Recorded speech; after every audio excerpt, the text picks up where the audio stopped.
42절까지의 말씀을 가지고 특별히 생명의 말씀이 무엇인지에 대해서, 또 생명의 말씀이 어떤 능력이 나타나는지에 대해서, 생명의 말씀에 대해서 함께 더 은혜를 받고자 합니다. 후안 카르로스 오르티즈 목사님이라고 하는 분이 있는데요. 제자입니까? 라고 하는 책을 발표해서 꽤 오래전이지만 많은 사람들에게 은혜를 나누어줬던 분이 있습니다. 그 책에 이런 이야기가 나옵니다. 아르헨티나에 한 영혼도 예수님께 인도하지 못했다라고 스스로 말하는 할머니 한 분이 있었습니다. 그 할머니는 오랫동안 교회에 출석했습니다. 그런데 어느 날 주님이 이 할머니에게 이웃 사랑이 무엇인지 알게 하셨습니다. 할머니는 하나님이 하늘에서 경건서적을 내려주신 것이 아니라 직접 오셔서 우리와 함께 사시면서 사람들을 고쳐주셨음을 깨달았습니다. 할머니는 자기도 예수님 같이 일을 할 수 있을 것이라고 생각을 했습니다. 얼마 후 할머니는 앞집에 사람이 새로 이사 오자 커피와 도넛을 가지고서 방문을 했습니다. 여기 먹을 것을 조금 가지고 왔어. 방금 이사를 와서 해먹을 겨를이 없겠지. 내가 가서 그릇을 가져오리다. 그리고 식료품점을 알고 싶다면 내가 가르쳐 드리리다. 식료품점은 저쪽 구석에 있다오. 할머니는 도넛 밑에 복음을 위한 어떤 것도 가지고 가지 않았습니다.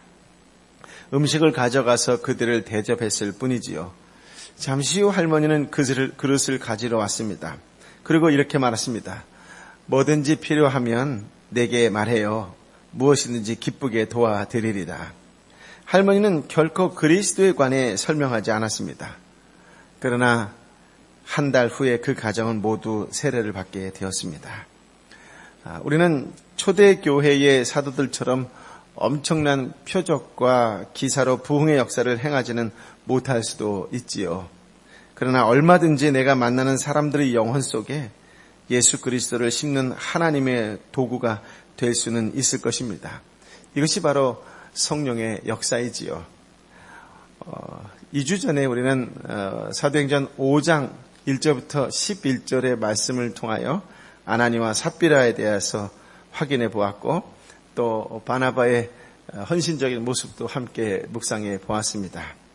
이제 후반부는 성령님께서 아나니아와 삽비라라는 누룩을 단호히 제거하심으로 순결한 교회가 된 결과 교회가 더욱 힘있게 생명의 말씀을 증언해 나가게 되는 것을 보게 됩니다.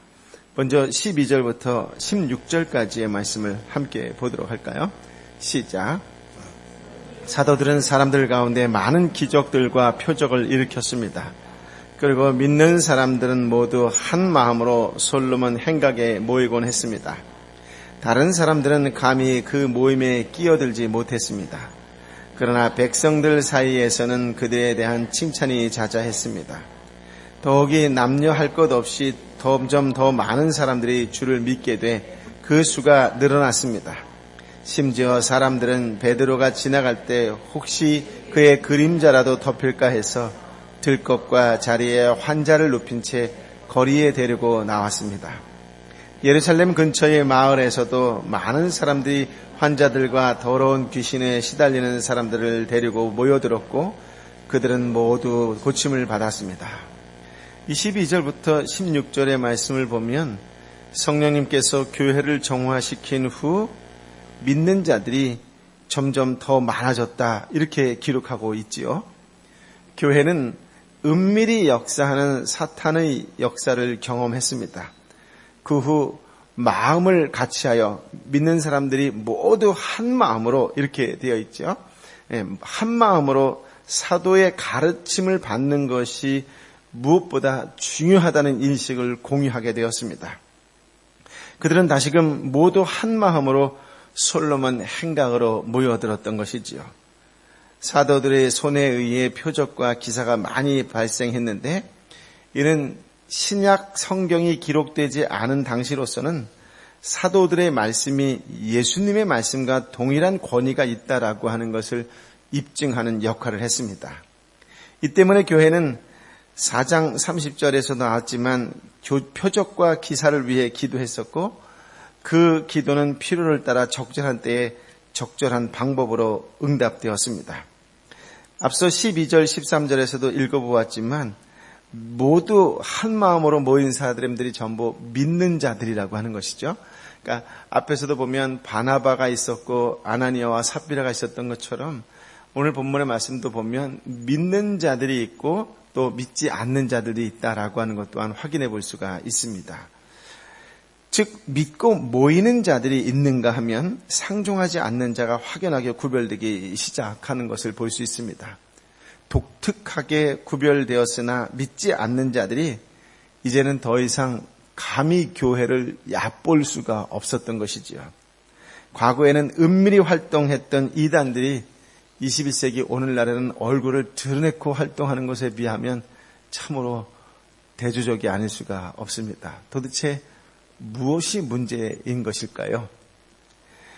더욱 심각한 문제는 이단적 사상들이 교회 안에서조차 스며들어서 말씀이 부족한 교회는 스스로 분별하여 정화시키지 못한다라고 하는 점이지요. 누가 보아도 버젓이 괜찮은 교회인데 나타나고 있는 현상을 보면 과연 저것이 정말 진짜 교회일까라고 하는 의구심이 들 만한 교회들이 너무나 많다라고 하는 것입니다. 오늘날 교회에 참으로 필요한 것이 있다면 그것은 힘과 권력이나 금력이 아니라 세속이 감히 상종치 못할 거룩성이 있어야 될 것입니다. 초대교회는 성령께서 거룩하게 하신 교회를 유지하기 위해 모두 마음을 같이 하여 사도의 가르침에 집중했다라고 하는 것이에요. 사도의 가르침에 집중했다라고 하는 것입니다. 그들은 말씀에 집중하는 것이 바로 사탄의 은밀한 공격을 막는 지름길이라고 생각을 했었던 것이에요. 말씀을 묵상하는 것, 그것을 위하여 한 마음으로 모이는 것, 이것이 은밀하게 들어오는 사탄을 막을 수 있는 지름길이다라고 하는 확고한 믿음이 있었던 것이지요. 17절부터 20절까지의 말씀을 함께 읽어볼까요? 시작. 그러자 대제사장과 그와 한패인 사두개파 당원들은 모두 시기하는 마음이 가득해서 들고 일어나 사도들을 잡아다가 감옥에 가두었습니다. 그러나 그날 밤 주의 천사가 감옥 문을 열고 사도들을 밖으로 데리고 나와 말했습니다. 가라, 성전에 서서 백성들에게 이 새 생명의 말씀을 모두 전하라. 사도들이 계속 백성들을 가르치자 대제사장과 사두개인 당파는 마음에 모두 시기하는 마음이 가득했다, 이렇게 얘기하죠. 그러니까 마음의 시기가 가득하여서 그들을 붙잡아다가 감옥에 집어넣었습니다. 사도들이 모두 잡혔으니 더 이상 복음을 증거할 수도, 복음의 역사도 기대하지 못했을 것입니다. 마치 복음의 역사는 끝난 것과 같은 상황이었습니다. 하지만 인간의 힘으로는 더 이상 길이 없는 그때에 하나님께서 역사하셨다라고 하는 것이에요. 인간의 힘으로는 더 이상 한 발자국도 앞으로 나아갈 수 없는 그런 상황이었다라고 말할 수 있는 그곳에 하나님께서 일하기 시작하셨다라고 하는 것입니다. 주님의 천사가 감옥문을 열고 사도들을 석방시키며 뭐라고 얘기해요? 가라. 그런데 가라라고 이야기하면서 그 가라는 장소가 다시 백성들 한가운데로 가라는 거예요. 성전에 서서 백성들에게 이 생명의 말씀을 모두 전하라라고 하는 거예요. 거기서 그렇게 하다 붙잡혀 왔는데, 그런데 감옥문을 열고 나가라고 하면서 다시 그 자리에 서라고 이야기하는 것입니다. 사도들은 어떻게 했을까요? 하나같이 다 순종했다라고 하는 것이지요. 21절부터 26절까지의 말씀을 함께 보도록 하겠습니다. 시작. 이 말을 듣고 그들은 이른 아침 성전으로 들어가 사람들을 가르치기 시작했습니다. 그때 대제사장과 그 일행이 도착해 공의회와 이스라엘 자손의 모든 장로들을 소집하고 감옥에 사람들을 보내 사도들을 데려오게 했습니다.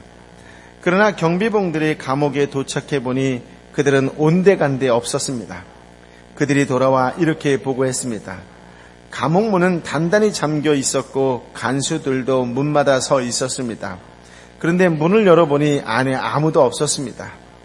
이 말을 듣고 성전 경비대장과 대제사장들은 당황해 이러다가 또 어떤 일이 생기게 될까 걱정했습니다. 그때 누군가가 들어와 말했습니다. 보십시오. 감옥에 가던 그 사람들이 성전에 서서 사람들을 가르치고 있습니다.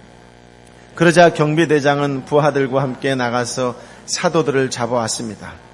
그러나 강제로 끌고 오지 않았는데 그것은 사람들이 자기들에게 돌을 던질까 겁이 났기 때문입니다. 공회원들은 사도들이 감옥에서 감쪽같이 사라진 것을 알고 당황했다라고 기록하고 있지요.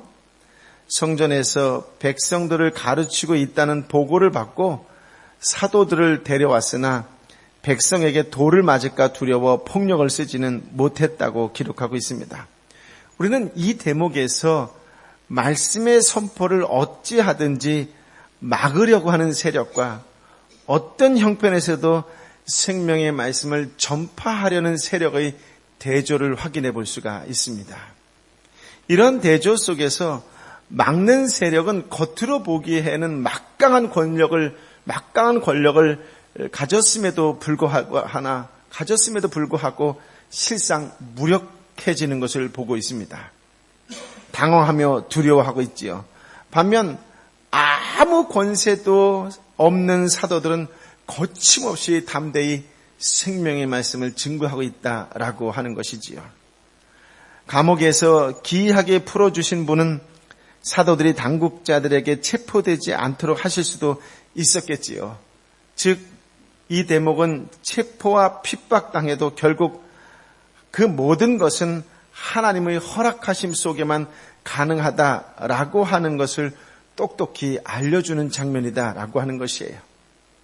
체포하도록 허락하신 분도 하나님이시고 풀어주신 분도 하나님이시라는 것을 통해서 모든 우주 만물 세상의 역사를 주관하시는 분은 하나님이시다라고 하는 것을 귀 있는 자는, 눈이 트인 자는 듣고 보게 되는 것이다 라고 하는 것입니다. 하나님의 말씀에 순종하고 있는 한 교회의 힘찬 전진을 막을 수 있는 세력은 아무도 없다라고 하는 것이지요. 하나님께서 친히 교회의 편에 서셔서 역사하시기 때문에 그렇습니다. 우리에게도 생명의 말씀이 있다라고 하는 믿음의 확신이 있는 한 어떠한 세력도 우리를 막아서지 못할 것입니다. 설령 막아선다 할지라도 그것 또한 하나님께서 허락하신 것이라고 믿음으로 받아들이고 해석할 수 있다면 반드시 해결할 길이 있고 가야 할 길이 있다라고 하는 것이에요. 그 모든 것을 다 하나님께서 저와 여러분에게 하나님의 역사로 허락해 주시는 길인 줄 믿습니다. 그 믿음으로 앞을 보고 말씀을 붙잡고 달려 나아가는 것이에요. 27절부터 29절까지의 말씀을 함께 보도록 할까요? 시작. 그들은 사도들을 데려다가 대제사장의 신문을 받도록 공의의 앞에 세웠습니다. 대제사장이 말했습니다. 우리가 예수의 이름으로 가르치지 말라고 단단히 주의를 주지 않았느냐? 그런데 너희는 온 예루살렘을 너희 가르침으로 가득 채우고 이 사람의 피에 대한 책임을 우리에게 뒤집어 씌우려고 하는구나. 베드로와 다른 사도들이 대답했습니다. 사람에게 순종하기보다 하나님께 순종하는 것이 마땅합니다. 이제 사도들은 이스라엘 족속의 원로까지 모인 대산헤드린 공회 앞에 섰습니다. 대제사장은 엄하게 금지한 공회의 지시를 무시하고 사도들의 가르침을 예루살렘에 가득하게 한 것을 지적하며 이런 행위는 예수님의 피에 대한 책임을 뒤집어 씌우려는 행위라 말합니다. 어찌 보면 촌뜨기같이 시골 사람들이었던 제자들은 감히 산헤드린 공회의 권위에 저항하는 것이 몹시 괘씸했겠지요. 하지만 베드로와 사도들은 29절에 뭐라고 이야기를 해요? 사람에게 순종하기보다 하나님께 순종하는 것이 마땅하다라고 대답을 합니다. 여기서 순종이라고 하는 것은 철저한 복종을 말하는 것입니다. 사도들이 공회에 불복종한 것은 하나님께 철저히 복종하기 위한 것이었다라고 하는 것이에요. 참 신앙이라고 할 때에 그 뜻은 단지 이론만 즐기고 있지 않고 철저한 순종의 모습으로 나타나는 것입니다. 그렇다면 우리가 여기서 한 가지 갸우뚱하는 모습이 있을 수 있습니다. 로마서 13장에 보면 성경에 뭐라고 기록되어 있냐면 각 사람은 위에 있는 권세에 복종하라라고 가르치고 있어요. 뿐만 아니라 베드로전서 2장 18절에 보면 여러분은 모든 일에 두려움으로 주인에게 복종하십시오라고 기록되어 있어요. 선하고 너그러운 사람들 뿐만 아니라 심지어 까다로운 사람들에게도 그렇게 하십시오라고 베드로가 가르치고 있단 말이에요. 즉 모든 권세는 하나님께서 정해주신 것이다 라고 하는 것이에요. 이 때문에 위에 있는 권세들에게 순종하는 것은 성도의 마땅한 의무라고 하는 것이지요. 권위를 가볍게 여기고 무시해서는 안 된다라고 하는 것이에요. 그렇다면 이 말씀하고 지금 사도행전에 나타나고 있는 말씀을 증거하는 사도들의 태도하고는 부딪히는 말씀이라고 생각이 드실 것입니다. 한쪽에는 권위를 순종하라고 이야기하고 한쪽은 권위에 맞서서 자신들의 의견을 주장하고 있기 때문에 그렇다라고 하는 것이죠. 한 가지 우리가 분명히 짚고 넘어가야 될 것이 있다면 그것은 교회의 불복종이 정당한 때가 있다라고 하는 것이에요. 위에 있는 권세가 하나님이 명하시는 것을 금지하거나 금지하신 것을 명할 때를 말하는 것입니다. 이때는 불복종하는 것이 성도의 의무라고 하는 것이죠. 사도들은 하나님께 순종함이 마땅한 줄 알고 과감하게 불복종을 선언한 것이에요. 하나님이냐 세상이냐라고 할 때에는 하나님을 선택해야 된다라고 하는 것이지요. 그 후 사도들은 공회에 복음을 전합니다. 공회원들은 예수님을 나무에 달아 죽였어요. 사두개인들이 인정하는 모세 오경에 보면 신명기 21장 23절에 나무에 달린 자는 하나님의 저주를 받은 자다라고 기록되어 있습니다. 그들은 예수님을 하나님께 저주받은 자로 확정하기 위해 돌로 쳐 죽이지 않고 나무 십자가에 매달았습니다. 유대인들의 생각할 때에 신성을 모독하거나 그들의 공공의 적이라고 이야기할 때는 어김없이 돌로 쳐 죽였잖아요. 그런데 예수님께서는 더 심한 모독을 주기 위해서 돌로 쳐 죽이지 않고 나무에 매달아 죽였다라고 하는 것입니다. 하지만 하나님께서는 예수님을 죽음에서 일으키셨지요. 또한 이스라엘로 회개하여 죄사함을 얻게 하시려고 예수님을 높이셔서 왕과 구주로 삼으셨습니다. 사도들은 바로 이 일의 증인이며 성령님 또한 이 일의 증인이시지요. 사도들은 당대의 대석학들 앞에서 조금 더 위축되지 않고 담대하게 생명의 말씀을 선포했던 것입니다. 여기서 사도들이 다시 공회에 잡히도록 허락하신 하나님의 뜻이 무엇일까라고 하는 부분을 잠시 더 묵상했으면 좋겠습니다. 하나님 굳이 잡혀오지 하지 않고 마음껏 사역하게 하실 수 있으실 터인데 굳이 잡혀오게끔 허락하신 이유가 무엇일까라고 하는 것이에요. 저는 하나님께서 예수님을 십자가에 못 박은 장본인들조차 복음을 듣고 회개할 수 있도록 기회를 주신 것이라고 생각이 들어요. 공회 앞에서 당당히 생명의 말씀을 증거하는 것을 통해서 그 공회에서 말씀을 듣는 자 가운데에 누군가는 하나님께 돌아올 수 있는 말씀을 듣고 마음에 찔림을 얻어 돌아올 수 있도록 기회를 주신 것이라고 생각을 합니다. 하나님께서는 백성들뿐만 아니라 공회원들도 생명의 말씀을 듣게 하셨다라고 하는 말씀이지요. 하나님께서는 아무리 큰 죄인일지라도 회개하고 죄사함을 얻을 기회를 주셨습니다. 법정에 서게 하신 하나님의 섭리가 작용하지 않는다면 갈릴리 촌사람에 불과한 증인들이 최고 권력층에게 복음을 전할 수 없었겠지 않겠습니까? 마치 바울이 로마 법정에 서게 된 것과 마찬가지일 것입니다. 바울이 로마 감옥에 갇힌 것이 오히려 더 큰 하나님의 역사를 드러내고 나타내는 기회가 되었고 그때에 로마의 고위층들이 하나님을 알게 되는 기회가 되었던 것처럼 말입니다. 복음을 증거하는 자는 그래서 상황과 환경이 아니라 그것을 뛰어넘는 하나님의 사람이라고 하는 신분을 망각하지 아니하면 언제든지 말씀을 증거할 기회가 주어지고, 그 환경이 바로 말씀을 증거하기 위해서 하나님께서 허락하신 거구나라고 믿음으로 받아들이고 해석할 수 있다라고 하는 것이지요. 그렇습니다. 성령의 말씀, 생명의 말씀은 사람을 차별하지 않습니다. 그 말씀은 가난하고 없는 자들만의 말씀이 아니라 권세자들에게도 생명의 말씀으로 작용한다라고 하는 것이에요. 그러고 보면 공회한들은 회개할 기회가 여러 번 있었습니다. 그들은 예수 그리스도의 이름으로 선천적 안진뱅이가 완치된 사건을 성경에 비추어 정직하게 해석해 볼 기회가 있었습니다. 또한 옥문이 잠겨있고 간수들이 굳게 지키고 있는 상황에서 사도들이 감쪽같이 사라진 문제를 진지하게 생각해 볼 기회가 있었습니다. 모든 일을 정직하게 직면했더라면 그들의 태도는 달라질 수 있었겠지요. 하지만 그들은 대답하기 곤란하고 해석하기 곤란한 문제들을 모두 회피했다라고 하는 것이에요. 편견, 고정관념, 나의 지위에 흔드는 그 무엇이든 전부 다 악이라고 생각하는 것이 바로 생명을 얻을 기회를 외면하고 거절하게 된다라고 하는 것이지요. 그래서 고집이 무서운 것이에요.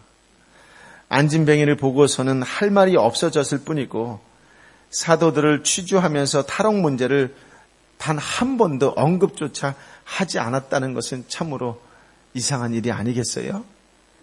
너희들 어떻게 탈옥했어? 어떻게 밖에 나갔어? 한마디 묻지는 않아요. 모른 척 침묵하고 있다라고 하는 것이죠. 의도적으로 하나님의 역사를 거절하는 것입니다. 시기심에 사로잡혀서 기존의 권위로 억압하려고만 했을 뿐이지요. 여러분, 기존의 생각을 바꾼다는 것은 결코 쉬운 일이 아닙니다. 나이가 많아지고 사회적 지위가 높아질수록 이미 견고하게 굳어진 자신의 견해를 바꾸기가 어렵다라고 하는 것이에요. 그래서 한 번 잘못 박힌 것을 뽑아내기란 결코 쉽지 않다라고 하는 것이지요. 신기한 경험으로 체득한 신념은 더욱 바꾸기 힘듭니다. 해석하기 난해한 문제들을 직면할 때 골치 아프게 이것저것 따지지 말고 기존에 하던 방식대로 처리하면 의외로 쉽게 풀릴 수 있습니다. 하지만 그러한 자세가 자칫 생명의 말씀까지도 거절할 수 있다라고 하는 것은 주의하셔야 합니다. 분명한 것은 생명의 말씀을 거절하면 남는 것은 저주뿐이라고 하는 것이지요.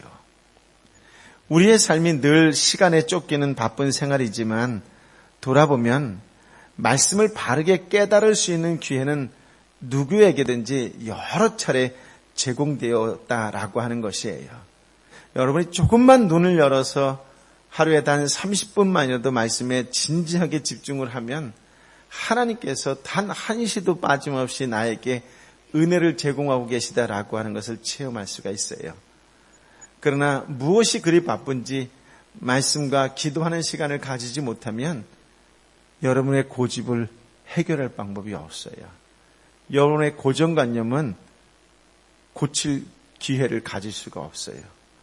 한 번 찍히면 죽을 때까지 갈 수밖에 없는 그런 어처구니 없는 미련하고 어리석고 값싼 구원을 받은 자로 살아갈 수밖에 없다라고 하는 것이에요.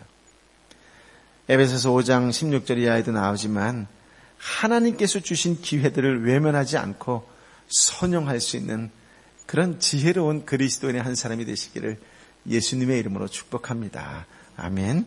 30절부터 33절까지의 말씀을 함께 보도록 할까요? 시작. 당신들이 나무에 달아 죽인 그 예수를 우리 조상들의 하나님께서 살리셨습니다. 하나님께서는 이스라엘에게 회개와 죄 용서를 주시려고 예수를 그분 오른편에 높이셔서 왕과 구세주가 되게 하셨습니다. 우리는 이 모든 일들의 증인이고 하나님께서 그분께 순종하는 사람들에게 주신 성령 또한 이 일들의 증인이십니다. 그들은 이 말을 듣고 화가 치밀어 사도들을 죽이려고 했습니다. 사도들은 벌벌 떨면서 용서를 구하기는커녕 오히려 공회원들에게 금지된 가르침을 계속하는 것을 보고 공회원들은 33절에 뭐라 그래요? 화가 치밀어 사도들을 죽이려고 했다라고 기록하고 있습니다. 그때 바리새인 중에 모든 백성들로부터 존경받는 한 사람인 가마리엘이 이 일을 그렇게 화가 치민다고 급하게 서두를 것이 아니라 신중하게 판단해야 된다라고 조언을 해요. 그것이 34절 이하의 말씀인데요. 34절부터 40절까지의 말씀을 함께 읽어보도록 하겠습니다. 시작. 그런데 가마리엘이라는 한 바리새파 사람이 공회 가운데 일어났습니다. 그는 율법학자로서 모든 사람의 존경을 한몸에 받고 있는 사람이었습니다. 그는 사도들을 잠시 공회 밖으로 내보내라고 명령하고는 이렇게 말했습니다. 이스라엘 사람들이여, 여러분이 지금 저 사람들에게 하려는 일에 신중을 기해야 합니다. 언젠가 드다가 나타나서 자신이 대단한 사람인 양 공포하고 다니자 400명이라는 사람들이 따랐습니다. 그러나 그는 죽임을 당했고 그를 추종하는 사람들은 모두 뿔뿔이 흩어지고 말았습니다. 결국 그 일은 아무것도 아닌 일로 끝났습니다. 그 사람 뒤에도 갈릴리 사람 유다가 인구 조사를 할 때 나타나서 많은 추종자들을 거느리고 반란을 도모했지만 역시 죽임을 당했고 그를 추종하는 사람들도 모두 흩어졌습니다. 그러니 지금의 경우에 대비해서 내가 한마디 하자면 저 사람들을 상관하지 말고 그냥 내버려 둡시다. 만일 그 목적이나 행동이 사람에게서 비롯된 것이라면 망하고 말 것입니다. 그러나 만약 하나님으로부터 나온 것이라면 이 사람들을 막을 수 없을 것입니다. 행여나 여러분이 하나님을 대적해 싸우는 사람이 될까 두렵습니다. 그의 충고는 충분히 설득력이 있습니다. 그들은 사도들을 안으로 들여 채찍질을 하고는 예수의 이름으로 말하지 말라고 명령하고는 풀어주었습니다. 가마리엘의 무간섭 방임주의 견해라고 이야기할 수가 있겠지요. 이것은 당시 흥분한 공회원들을 진정시키는 적절한 조언으로 작용했던 것만은 틀림없습니다. 그러니까 가마리엘은 공회원 중에서 하나님의 백성을 돕는 자로 등장을 한 것이지요. 그런데 우리가 여기서 한 가지 짚고 넘어가야 할 것이 있는데 그것이 무엇이냐면 가마리엘의 견해가 당시 상황에서는 매우 지혜롭고 적절하다 할지라도 이것이 불변의 진리는 아니라고 하는 것이에요. 무간섭 방임주의 견해가 꼭 답이다 이렇게 얘기할 수는 없다라고 하는 것이에요. 다만 그 상황에는 그것이 맞았다라고 하는 거예요. 예를 들어서 5장 전반부에 보면 베드로는 아나니와 삽비라의 사건을 그냥 무간섭 방임을 해요? 아니면 콕 집어서 드러내요? 콕 집어서 드러낸다라고 하는 것이에요. 그러니까 아나니아와 삽비라를 통해 침투하는 교묘한 사탄의 역사를 무간섭 방임으로 대처하지 않고 적극적으로 개입을 했다라고 하는 것이죠. 말씀 전파를 막는 공회의 결정에 대해서도 사도들은 순종을 해요? 적극적으로 불복종을 해요? 불복종을 한다고요. 또 6장 뒤에 가서도 보면 구제의 문제도 아주 신속하게 처리하는 것을 보게 됩니다. 그러므로 저와 여러분이 말씀을 묵상하면서 가마리엘의 견해를 근거로 삼아 마땅히 해야 할 자기 책임을 외면하고 방관하는 자세로 일관하지 않도록 주의를 해야 돼요. 만약 어떤 사건이 발생했을 때 가마리엘처럼 해결하자 이렇게 얘기하면 곤란하다라고 하는 것이에요. 그럴 경우도 있지만 그렇지 않은 경우도 있다라고 했을 때에 하나님을 드러내는 사건 앞에서 침묵하고 방관했던 경우는 없다는 것을 기억하셔야 됩니다. 성경의 원칙을 지키는 가운데 현 상황에서의 최선책이 무엇인지 부지런히 찾고 연구해야 된다라고 하는 말씀이지요. 공회는 가마리엘의 견해를 옳게 여겨 사도들을 불러 40절에 뭐라고 이야기하냐면 채찍질을 하고는 예수의 이름으로 말하지 말라고 명령하고는 풀어주었다라고 하는 것이에요. 즉 이들은 말씀 앞에 회개하지 않고 오히려 더욱 강한 박해자가 되었다라고 하는 것이에요. 참으로 안타깝게 그지없는 현장이지요. 여기서 우리가 한 가지 더 묵상해야 될 것이 있다면 그것이 무엇이냐면 채찍질에 대한 단어예요. 여러분이 멜 깁슨의 더 패션 오브 크라이스트에서도 보면 채찍질이라고 하는 것이 이 채찍질을 한번 하면 사람의 살점이 튀어나올 정도로 아주 어마어마하고 무서운 벌이다라고 하는 것이에요. 사도들이 결코 그냥 회초리 몇 대 맞고 나온 게 아니에요.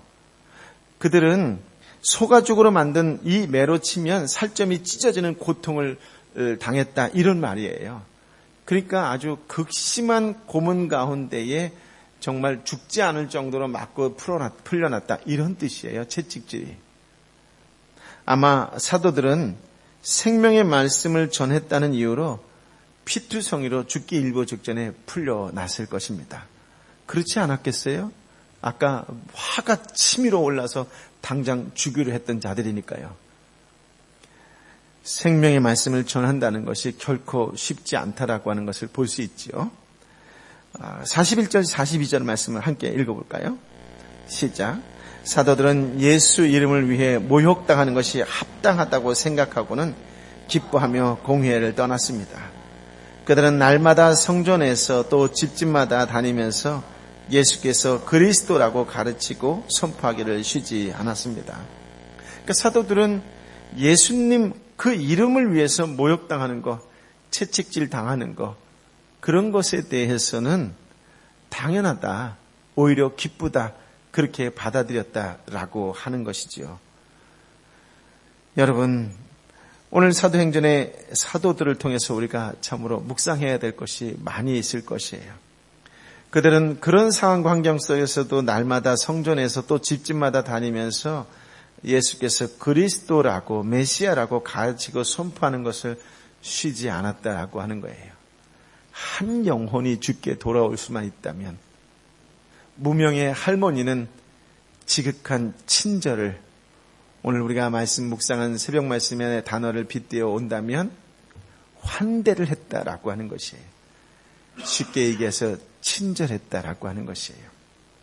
이 친절을 베푸는 현장 속에서 때로는 모욕을 당할지도 모르지만 오히려 그것을 기뻐했다라고 이야기하는 것입니다. 우리는 너무나 쉽게 은혜의 왕국 이런 말을 많이 썼던 것 같습니다. 하지만 이 은혜의 왕국을 중요시하는 교회는 목가적인 분위기 속에서 낭만적으로 자라지 않는다라고 하는 것이에요. 성령님의 온전한 보호하심이라고 이야기할 때 그 온전한 보호하심은 고난이라고는 전혀 없는 따스한 요람과 같은 환경 속에서가 아니라 어찌 보면 감옥과 같은 전쟁터와 같은 그런 환경 속에서 이루어지는 것이다 라고 하는 것이에요. 교회는 외적인 핍박과 내적인 사탄의 역사에 대항하여 피 흘리기까지 치열하게 싸우면서 하나님 나라를 증거하는 존재로 성장해 갔습니다. 그 가운데 가장 우선시해야 될 사역이 있었다면 그것이 무엇이었다고요? 생명의 말씀을 전파하는 것이에요. 그 생명의 말씀을 전파하는 일에 내가 가난해져도 행복하다라고 고백할 수 있고 고난과 또 억울한 누명을 쓰는 현장에 닥친다 할지라도 하나님 때문에 괜찮다라고 이야기하는 것이 바로 사도들이요 제자들이었다라고 하는 것입니다. 오늘 사도행전 5장을 통해서 우리가 다시 한번 생명의 말씀을 어떻게 여기고 있고 그 말씀을 붙들고 어떻게 살아가고 있고 이 말씀에 대해서 누군가에게 전해야 되는데 나는 어떤 모습으로 전하고 있는지에 대해서 한번 좀 더 묵상해 보았으면 좋겠습니다. 생명의 말씀이라고 이야기하는 것은 다른 말로 생명을 걸고 전하라고 이야기하는 것이에요.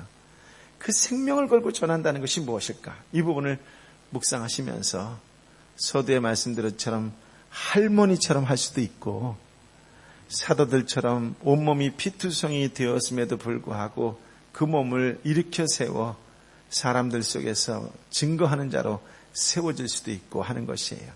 이런 증거하는 자의 믿음이 살아있을 때에 사도행전 5장 서론에 뭐라고 이야기해요? 점점 마음이 하나가 되고 점점 믿는 자들이 늘어났다라고 이야기하는 것입니다. 이 상의 땅에서 외롭고 지쳐있고 하나님을 모르고 세상의 욕망을 바라보고 살아가는 자들에게 여러분은 무엇을 증거해 주시겠습니까? 시험 때문에 전전긍긍하고 있는 여러분의 자녀에게 어떤 위로의 말씀, 생명의 말씀을 전해 주시겠습니까? 집에 돌아오는 직장에서 수고하고 지쳐있는 내 사랑하는 사람에게 어떤 말씀으로 위로해 주시겠습니까? 저는 할머니의 그 손대접이 가장 귀하고 아름다운 행동이 아니었을까. 오늘 예배 후에 흩어진 여러분의 삶의 모습 속에 누군가가 여러분 때문에 위로를 받고 새 힘을 얻게 되는 놀라운 하늘의 역사가 여러분을 통하여 나타나게 되기를 예수님의 이름으로 축복합니다. 아멘. 아버지 하나님, 참으로 귀한 말씀, 생명의 말씀을 우리에게 허락하여 주셔서 감사합니다.